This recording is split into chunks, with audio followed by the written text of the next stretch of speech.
நான் தேவனுடைய கிருபையை விருதாவாக்குகிறதில்லை. நீதியானது நியாயப்பிரமாணத்தினாலே வருமானால் கிறிஸ்து மரித்தது வீணாயிருக்குமே.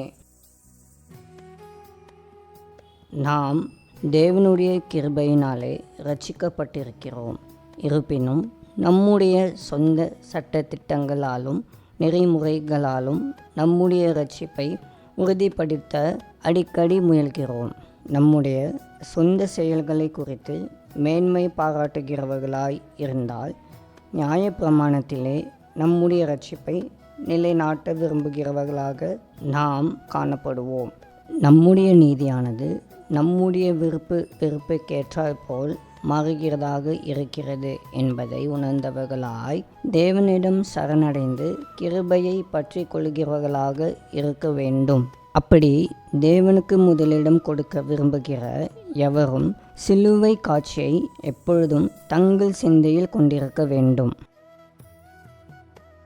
கர்த்தாவே, சிலுவையிலே நீர் எனக்காக வெளிப்படுத்திய உம்முடைய கிருபைக்காக நன்றி. பாவம் மற்றும் குற்ற மனசாட்சியின் கட்டுகளை அறுத்து என்னை விடுதலையாக்குகிறதற்காக உமக்கு ஸ்தோத்திரம்.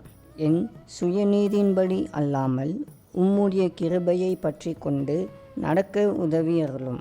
இந்த நாளிலும் சமூகம் என் முன் சென்று எல்லா கோணலையும் செவ்வையாக்கட்டும்.